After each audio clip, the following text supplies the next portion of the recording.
दोस्तों नमस्कार।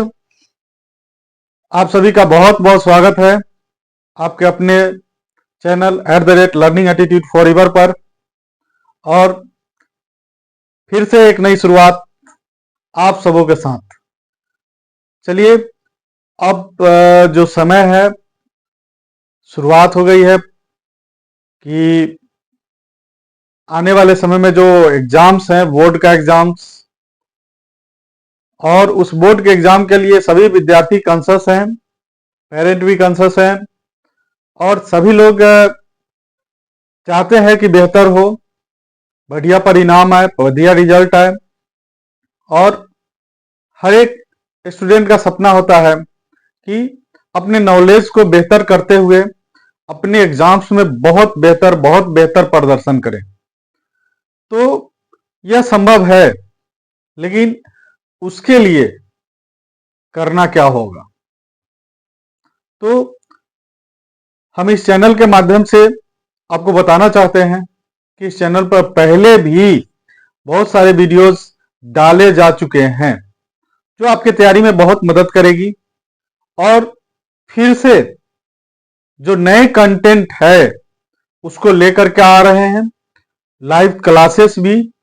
और बेसिकली यह बोर्ड एग्जाम्स के लिए होगा, आइदर आपका सीबीएसई हो, आईसीएसई हो, स्टेट बोर्ड हो, इन सभी के लिए यह जो चैप्टर्स होते हैं, सिलेबस होते हैं, लगभग मिलता जुलता होता है, ज्यादा का अंतर नहीं होता है।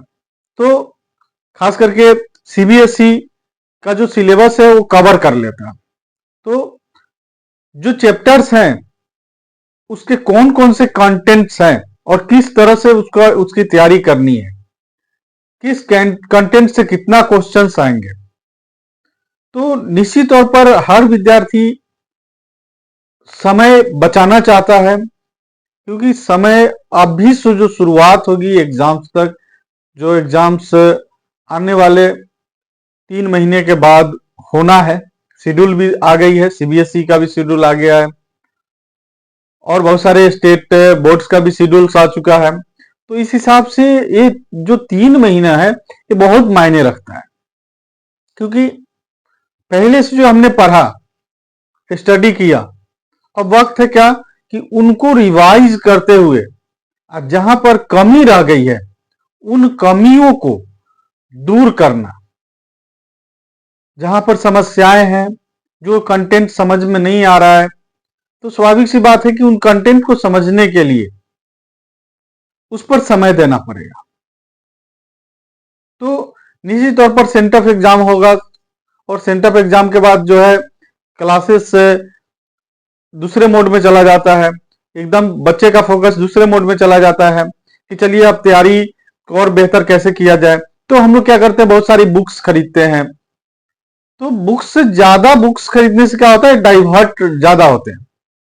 बुक्स ज्यादा होंगे तो ध्यान भी ज्यादा भटकेगा और समय कहाँ निकल जाएगा, रिसर्च करने में, खोजने में, सर्च करने में, उसमें समय बर्बाद हो जाएगा। तो निश्चित तौर पर जो कंटेंट आपको पढ़ना है, जो चीज चाहिए आपको कम समय में अधिक बेहतर तैयारी हो सके, उसकी तैयारी करनी चाहिए। दूसरी चीज, बच्चे इन चीजों पर फोकस ज्यादा करते हैं, जैसे जो उनके पास पहले से है उसको और रिवाइज करते हुए आगे जो नए कंटेंट है जो नहीं पढ़ पाए हैं, किसी वजह से छूट गया है, उन कंटेंट को, चाहे जो कंटेंट फंस रहा है किसी वजह से, क्यों क्लियर नहीं हो रहा है, वहां पर डाउट क्रिएट हो जा रहा है, उन कंटेंट के लिए पढ़ने की जरूरत है। बहुत सारा वीडियोज है इस चैनल पर, अन्य चैनलों पर भी बहुत सारे वीडियोज होते हैं, आप उनको भी देख करके अपने जो डाउट है उसको क्लियर कर सकते हैं। दूसरी चीज, टीचर से कांटेक्ट करके, क्योंकि टीचर जो फिजिकली आपके साथ होते हैं वो आपके इंटरेक्ट होते हैं आपसे, और इंटरेक्ट होते हैं तो आप क्या समझ रहे हैं, नहीं समझ रहे हैं, उनको पता होता है। तो निश्चित तौर पर उनसे मिलकर के डाउट को क्लियर करने का प्रयास करना चाहिए। दूसरा, हम लोग जो इस यूट्यूब के माध्यम से मैं बात करता हूं, तो उसमें अगर आप कमेंट सेक्शन में डालते हैं तो रिव्यूज में जाकर के हम उसको देखते हैं कि कहां पर कंटेंट में प्रॉब्लम, बच्चे क्या समझ नहीं पाए, क्योंकि आप देख तो रहे हैं लेकिन आपने क्या समझा हमें पता चलना चाहिए, तभी तो मैं फिर उस डाउट पर काम कर पाऊंगा कि कैसे किस तरह से उसको क्लियर किया जाए। ऐसे जनरली जब मैं वीडियो बनाता हूं तो कोशिश करता हूं कि आपका डाउट क्लियर होते चला जाए। तो इस तरह से मेरा वीडियो और कंटेंट्स होते हैं। तो निश्चित तौर पर आप लोग तैयारी की शुरुआत करिए, और जो अगला जो हमारा क्लास सेशन शुरू होगा, जो वीडियोस हम देंगे, लाइव क्लासेस भी होंगे, उसका मैसेज भी आपको जाएगा। अलर्ट मोड में रहिएगा तो लाइव क्लासेस का आपको मिलेगा मैसेज, आप लोग लाइव क्लासेस ज्वाइन कर सकते हैं। और रही बात कि जो आपके पास नॉलेज है उस नॉलेज को अपडेट रखते हुए फिर से जो डाउट क्रिएट हुआ है उसको क्लियर करने से ही आपका रिजल्ट बेहतर होगा। अब है कि रिजल्ट बेहतर होगा, नॉलेज आपके अंदर आएगा, तो ये बेस है, इस बेस पर काम कर रहे हैं, ये बुनियाद है, और बुनियाद बेहतर होगा तभी तो फिर आगे चल के बहुत बड़ा जो है मुकाम हासिल हो सकता है, बेहतर कर सकते हैं कि जो आपका चॉइस होगा, नीट हो, मेडिकल की तैयारी के लिए आप नीट जाए या जेई जाए, या हो सकता है कि बहुत सारे बच्चे का अपना होता है कि मैं चार्टर अकाउंटेंट की तरफ बढ़ूं। तो ये सारी चीजें यहाँ पर नहीं होती है। यहाँ पर हम लोग क्या करते हैं कि बेसिक चीज को, कंसेप्ट को क्लियर करके चलते हैं ताकि आगे जो आने वाली समस्याएं हैं वह फेस करना नहीं, क्योंकि बेसिक चीज जो है वो हमेशा जरूरत पड़ी है और पड़ती है। तो उन चीजों को हम लोग ध्यान में रखेंगे। अब रही बात कि अभी जो तैयारी में जो चाहिए, किस चैप्टर से कितना सवाल पूछता है, उसको पहले नोट करना, नोट कर लेंगे कि अगर मैथ्स पढ़ रहे हैं तो ट्राइग्नोमेट्री से कितना पूछता है, अलजेब्रा से कितना पूछता है, मेंसुरेशन से कितना पूछता है, ज्योमेट्री से कितना पूछता है। तो इस चीज को नोट करें। उसके बाद फिर हम बताएंगे आपको कि किस कंटेंट से कितना क्वेश्चन उठाता है। मैं जब बताना शुरू करूंगा, पढ़ाना शुरू करूंगा, तो उस समय आपको यह नोट करा दूंगा कि कितना मार्क्स का कहां से उठाएगा। ठीक है, एवरेज, ये नहीं कि फिक्स है कि वहां से इतना आएगा ही, लेकिन एवरेज। हाँ, टोटल है कि मतलब जैसे मान लीजिए ट्राइग्नोमेट्री से 20 मार्क्स है तो 20 मार्क्स कैरी करेगा ही करेगा, चाहे वो रेशियो से करे, जहां से भी करना हो, हाइट एंड डिस्टेंस से लेना ही लेना है, तो इस तरह से ये लेगा। फिर साइंस का कंटेंट आता है कि हमारे पास जो चैप्टर्स पढ़ने हैं उन चैप्टर्स में हमें जो बनाना है उस पर भी फोकस करना है कि कहाँ से न्यूमेरिकल्स को सोल्व करना है और रिप्लाई देना है, बहुत सारे क्वेश्चंस आते हैं उनको रिप्लाई देना है।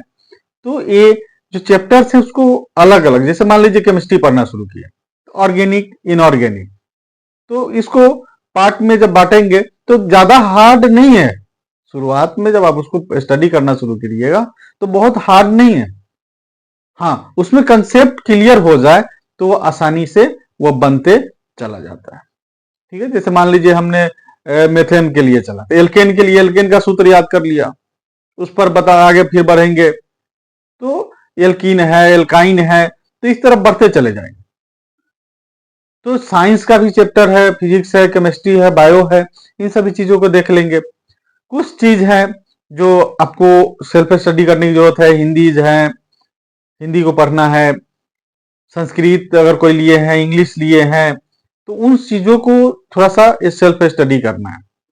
ठीक है, फिर उसको अपना डाउट हो किसी तरह का हो तो फिर टीचर से कांटेक्ट करिए, बेहतर रहेगा, क्योंकि अभी आपके साथ टीचर बने रहते हैं, कंटिन्यू रहते हैं।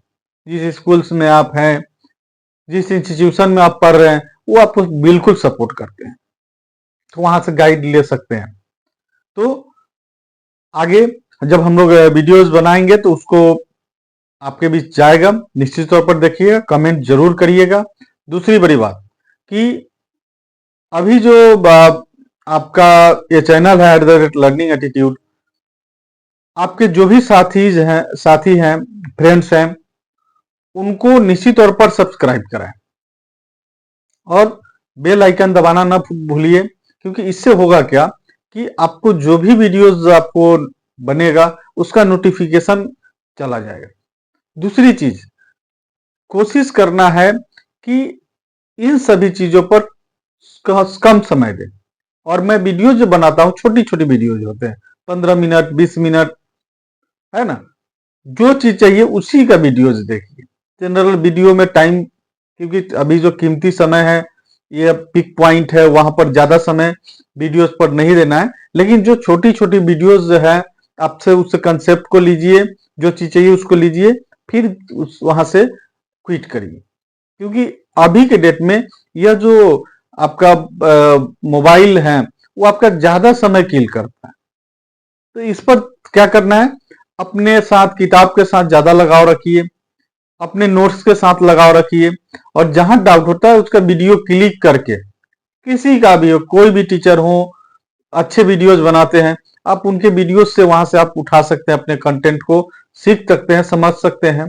और आपका ये अपना चैनल है @लर्निंग एटीट्यूड फॉरएवर पर, इसको भी सब्सक्राइब करके यहाँ से भी आप कंटेंट को उठा सकते हैं, सीख सकते हैं। बहुत सारे ऑब्जेक्टिव्स जो पूछते हैं उनका भी कंटेंट बनाया हुआ है, संस्कृत का भी कुछ कंटेंट हमने बना के डाला था। तो इस तरह से आपको मिल जाएंगे। और रही बात कि किस कंटेंट से, किस चैप्टर से कितना मार्क्स उठाएगा, इसकी बात मैं अगले वीडियो में करूंगा। तो अभी तक के लिए इतना ही, और हम फिर मिलते हैं फिर नेक्स्ट वीडियो में तुरंत। चलिए, wish you all the best और थैंक यू फॉर वॉचिंग।